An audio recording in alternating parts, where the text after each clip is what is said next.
Joining us now, two current players, one old, Avery, one new, Marcus Santos Silva, Avery Benson. Guys, appreciate you taking the time.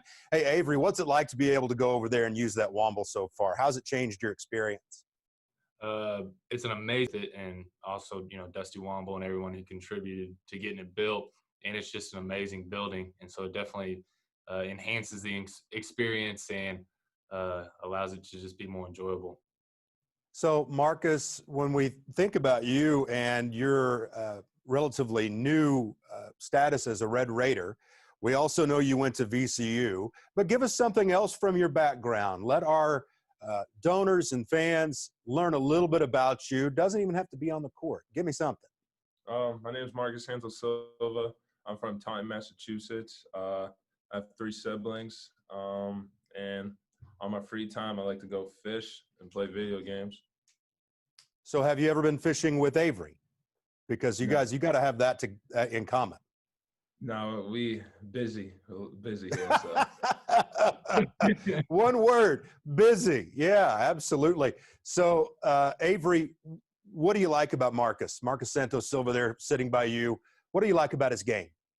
Man, he's a bruiser. He's not scared to get in there.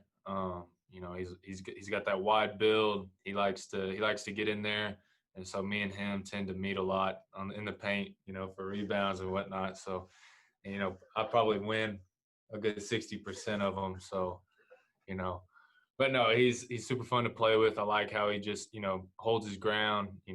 Uses his skills and his his ability to help us win. So. Marcus, on a scale of 1 to 10, rank Avery's hairstyle. Shoot, 100. Yeah. I like it. Well, you got to like that. These guys are already getting together. They're already showing teamwork. Marcus, tell us how your body has changed. I know there's been a loss of body fat. I know there's been an added strength because I know you work under John Riley. So just talk about that process and how it's worked for you. Riley, when he was on Zoom calls, everything he told me, it came up and it's been true. Like the first thing we talked about was get my body right, make sure I get quicker, lateral, and everything else. And we've been doing that. Came down here, I'm in the best shape of my life ever. In my 4 years of playing college basketball, I'm down to 8% body fat, and that was just all working with Riley the whole time and just staying committed with him. And he's always there to help us whenever we need anything, no matter what time. Marcus, I've seen your game only on Twitter or little packages, highlight packages. I've seen the pivots. I've seen the skill. I've seen the left shoulder, right shoulder around the basket. But tell our folks what your game will look like. See if you can put it into words for us about Marcus Santos Silva on the floor. I'm going to play hard, play every possession like it's my last, and then just do whatever I can to get wins here and win the national championship with my team, and whatever they need me to do, anything, hard nose, do all the dirty work and everything like that. Avery, what are practices like? I've seen them over the years. They're usually little mini wars that go out there as far as these practices, but what's the level been like on the practice court, Avery? It's been very high. As a lot of college athletes, we didn't really get to start like we normally do at the beginning of the summer. We kind of had to wait, let this COVID come out, see how we were going to do things. But now that we've, got the wheels rolling on this whole thing, it's just like old times. We're getting after it. We're learning. We're listening to coach. We're listening to each other. We're trying to kind of make up for all that lost time when we didn't get to practice in the summer, and just take what we can from it, and just try to be the best we can every day. These guys have to be extremely cerebral with the amount of content that they take in as basketball players, as students. You wouldn't believe the amount of information that gets pumped at guys like Marcus and Avery. So there's already a lot of responsibility. I mean, Marcus, you said busy. We've been busy. I want to know, and you guys can both take this, but Marcus, go first. Has it been tougher to be a student athlete during the time of COVID-19? Um, Personally, not really. I think because we're to doing online classes, so now it's like we don't gotta go. Oh, have this workout, but right after workouts, we gotta go all the way to the building and go to class. Now it's like, all right, we have our workouts, and then also we could go online and do our classes. So I don't think it's really been hard. I just only thing that's different is just all the things that we have to watch out for now. Like we got to be careful when we go out, make sure we're masked up and everything like that. Yeah, I'll just kind of take that last bit from him. It's just different. It's not necessarily hard. It's something we're definitely not accustomed to with being, like you said, not going to building classrooms in person. We've kind of had to change how we learn, school wise, over the computer. It's more self accountable. And I think it, benefits us. I mean, me personally, just, kind of being in my own hands, how my class work goes. And yeah, when we're out and about and not in practice, Coach Beard emphasizes masking up. If we're eating, until we sit down and get our food, we got a mask on. Just kind of taking away anything that can shut us down possibly, and affect how much better we get every day. Well, guys, it makes me feel better that you're in a program that preaches discipline 4-1 and all the things that come with playing for Chris Beard. If anybody can get you guys ready for a season in unprecedented times, it's Coach Beard and Coach Adams and the crew. We appreciate your time, guys. Thanks for all the hard work, and we'll see you on the 25th. Yes, sir. See you. You have to build the culture. It takes time. It takes buy-in. I came here to win the Big 12, win the national championship.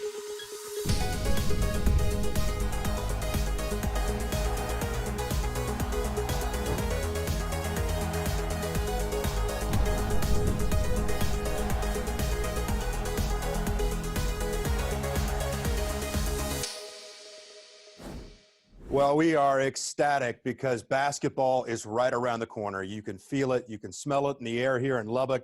And joining us is none other than the head coach of the Red Raiders, Chris Beard. Coach, how are you feeling about this bunch that's getting ready to take the court on November 25th? Well, first of all, good to see you, Jeff, man. It's an exciting time for all of us in basketball. I know you feel the same way. We're very optimistic internally. So much respect and just appreciation and love of our players, everything they've endured all the way back to last March to this point. You're talking about players that have just been continuing to grind and get better with all the uncertainties around us. You're talking about new players that chose Texas Tech in our program without even being able to take real official visits because of the COVID-19. So as basketball nears, as we can kind of taste this first game coming up, I think the biggest feeling I have is just an appreciation and respect for our players and everything they've been through since the last couple months. Yeah, I mean, you have to have that discipline to play this game. You have to have that 4-1 to play in this culture, in this program. A guy that I know has that, Coach, is Kyler Edwards. Tell me about the progression of Kyler and what he's about to embark on here, again, starting the 25th. Yeah, really proud of Kyler. He's our most experienced player in the Texas Tech uniform. We all remember how he helped us as a young freshman all the way to the Final Four and national championship game. Thought last year he took a big step in his game, leading us back to what would have been our third straight NCAA tournament bid, first time in program history. This year, the thing for Kyler, is consistency. And I feel like him and I are on the same page. I don't want to speak for him, but the things that we talk about on a daily basis is just being consistent. Nobody doubts Kyler's talent. I think he's got a chance to be one of the best guards in the Big 12, which means he'll be one of the best players in college basketball. We're just looking for him to take that next step. Consistency is the big thing with Kyler. When I think about leadership, I saw a lot of that happen with several of your players down the stretch last year. But tell me who you think is a candidate to be that leader on the floor for the Red Raiders in 2020, 2021. Yeah, I think we have all sorts of options, all different areas where leadership can come this season, and that's exciting. To me personally, Jeff, this, it always starts with our seniors. This year, we're blessed and honored to have Marcus trusting his last year in college basketball with our program.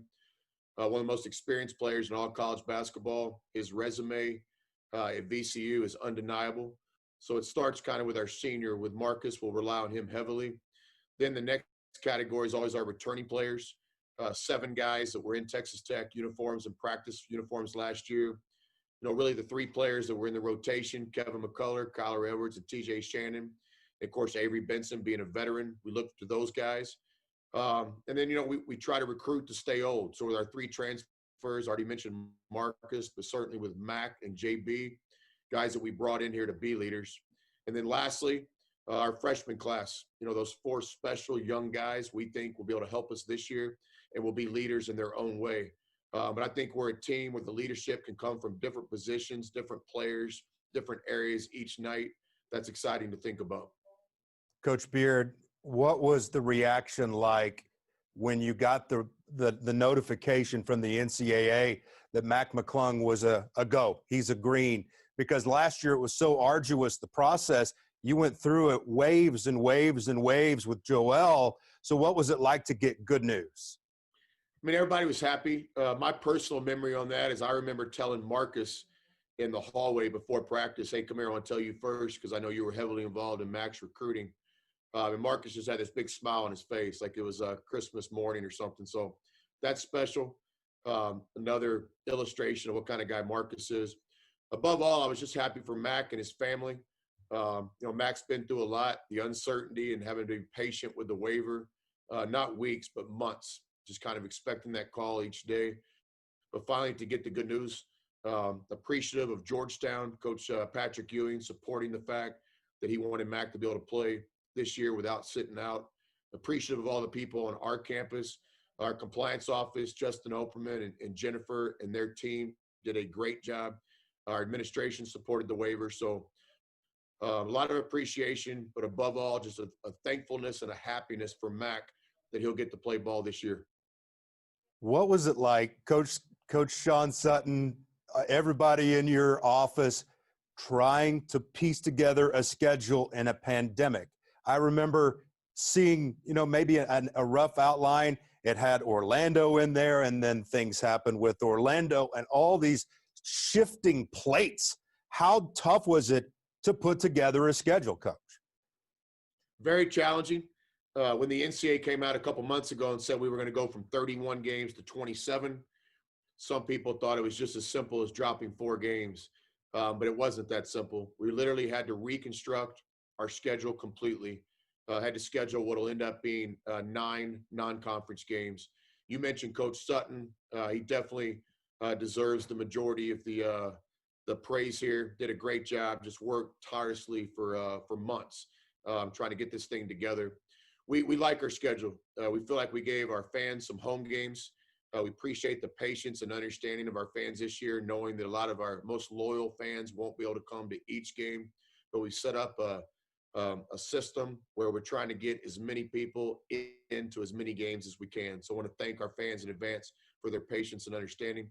But Sean did a great job. BCS opponents, LSU, St. John's, and Houston, a combination of home games, a chance to play in the DFW area in front of our fan base twice, once in Fort Worth and once in Frisco. We're excited about this schedule. We think it'll give us a chance to get ready for Big 12 play, which is always the goal. So you've got all this going on now. I know it's been rocking. It looks good for you, Coach. But a couple days ago you had picture day, so you had to go all suited up. Were you still comfortable with the beard and the suit? Never comfortable in the suits, Jeff. You know this. We wear the suits for basketball games. We wear the suit for weddings, but no tie. And unfortunately, we have to wear the suit sometimes when we celebrate someone's life. But not a suit guy. You know this. In terms of the beard, easy decision. 5 women in my life, my mom, Randy, my 3 daughters, all 5 of them are liking the beard, so we're rolling with it. Hey, decision made. Hey, I know you always have messages. Like when we do our coaches shows, we take a lot of time to nail down messages straight from your mouth, the head guy, the coach, and the program. So could you wrap us up by delivering a message to those folks? Because, again, it's an interesting year. Not as many people are going to be able to come, but I know you still have to have a message for students and the fans. What do you got? Yeah, I appreciate you asking me. Absolutely. First of all, I want to thank everybody in advance for their patience and understanding. With Kirby Hokut's support, we've done the best job we can putting together a plan where we can get as many people into as many games as possible. So on the front end, thank you for your understanding. Nothing more important to me than our student body and our loyal fan base, starting with our season ticket holders. Secondly, if you are fortunate enough this year to have tickets for a game or for some games, please understand the importance of getting these seats filled. This has been my message the last 3 or 4 years, and our fan base has been great. They've been understanding. We've executed. But on a night where you have tickets, if something pops up and you can't come to the game, which is understandable, please take the extra time and effort to make sure someone gets to fill your seat. If we can have all of our seats filled, then I think I'm optimistic that we can still have a home court advantage. We all know how important this home court advantage has been. It's taken us from last to first in a short amount of time. It's allowed us to win championships and play for the national championship. We got to continue this home court advantage. It's going to be a challenge this year, but nothing great is ever accomplished without toughness and challenge. So my message, Jeff, again, thank you for letting me give the message. Thank you to our fans in advance for their understanding and patience. And please, on the nights you can come to the games, get there early, stay the whole night, cheer, help us get an atmosphere, even though we know it won't be our normal 15,000. And my message is, I've seen how the Red Raider Nation works. And when you come in that house, you still have an opportunity to help these guys, to shake the other guys a little bit. You'll still have that opportunity. Just going to have to bring it like Coach Beard and the guys do all the time. Coach, appreciate your time. Hey, let's get to the 25th, and good luck this season. Thanks, Jeff. See you soon. In closing, thank you again for all that you do for Texas Tech Athletics. Thank you for being an important part of the Texas Tech Athletics family. Remember, our auction is live. Be sure to check out the great prizes available. It has been a great night, and there's a lot to be excited about, and hard to believe that a week from today, we are going to tip off the 2020-2021 basketball seasons. Have a great night.